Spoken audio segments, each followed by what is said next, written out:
welcome to this explainer. We're jumping right in today because, well, we've got some serious time traveling to do. We're heading straight into the sweltering, ridiculously humid swamps of our planet's ancient past to meet, quite literally, the ultimate monster of the prehistoric world.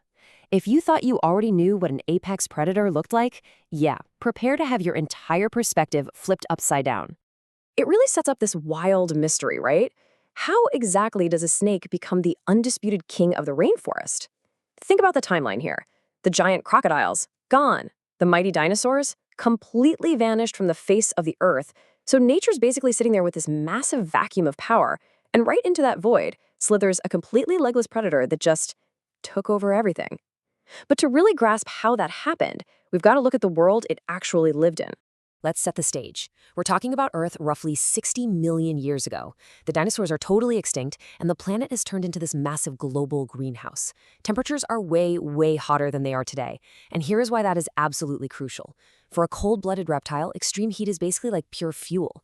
It allowed them to grow to sizes we just can't even fathom today. Because of all this intense heat, the land was dominated by overgrown rainforests and super dense swamps. It was a sweltering, wet world, perfectly primed for a brand new apex predator to take the crown. And lurking right there in the murky waters of those ancient swamps, this new giant silently made its debut. Titanoboa. I mean, just the name alone sounds intimidating, doesn't it?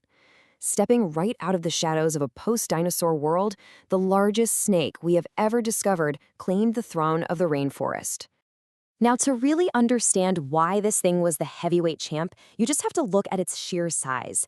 13 meters. That is 43 feet long. I really want you to take a second and just visualize that. Picture a standard yellow school bus. Got it? Okay, now imagine a snake exactly that long just silently gliding through a prehistoric river. It's totally staggering. It completely shatters any normal idea we have about how big a snake can actually get. But wait, length is only half the story here. This snake weighed over 1 ton. That's more than 2,000 pounds of pure, terrifying muscle. Try to cement that scale in your mind for a second.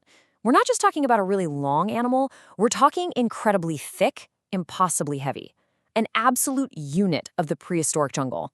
So the real question is, how does an animal that massive actually hunt? Today, a lot of our most dangerous snakes rely on chemical warfare, right? They're venomous, they use poison to take down prey from a safe distance. Titanoboa? Totally different game plan. It didn't use venom at all. Instead, it relied entirely on sheer, brutal mechanical power. It would literally wrap its massive 1-ton body around its prey and just squeeze with unbelievable bone-crushing force until whatever it caught could no longer breathe. Which obviously leads us to wonder, what kind of animal could possibly survive something like that?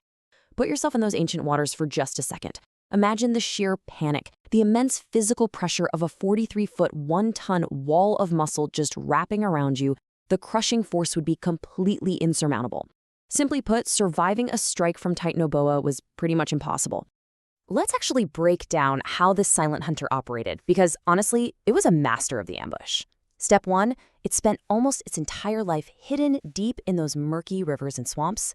Step 2, it just waits, patiently lurking completely underwater, practically invisible to anything walking by. And then, Step 3, an explosive attack. It would launch right out of the water with terrifying speed, lock onto its target, and immediately transition into Step 4, constricting and crushing. It was tactical, it was ruthless, and it was incredibly efficient.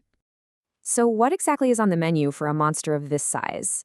Well, Titanoboa definitely wasn't snacking on anything small. It went after giant fish, heavily armored prehistoric turtles, and get this, crocodile relatives. Yeah, think about that for a second. This snake was so unimaginably powerful that it routinely hunted and crushed ancient crocodiles. Very few animals in the entire rainforest could even hope to escape once Titanoboa launched its strike. It was basically untouchable. But, as we know from looking at Earth's history, no rain lasts forever. And Titanoboa's only real weakness wasn't some bigger, scarier predator. It was the planet itself. Very gradually, Earth's climate started to cool down. That sweltering, intense heat that provided the vital fuel for a cold-blooded reptile of this massive size just began to fade away.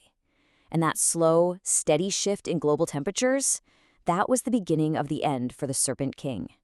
As the climate cooled, Literally everything changed. Those dense, sprawling tropical forests transformed. The warm, greenhouse conditions that Titanoboa totally relied on to heat its massive body simply vanished. And because its habitat was systematically dismantled by these environmental changes, the giant snake couldn't adapt. Over millions of years, the once undisputed king of the rainforest completely disappeared, quietly erased by a changing earth. Today, all that's left of this incredible creature are its bones. But these fossils are so much more than just ancient relics sitting in a museum. They're this stark reminder that snakes were once among the absolute most powerful predators on the entire planet. Titanoboa completely reframes our understanding of prehistoric power dynamics, proving for a fact that in the hot, swampy aftermath of the dinosaurs, a giant serpent ruled the world supreme.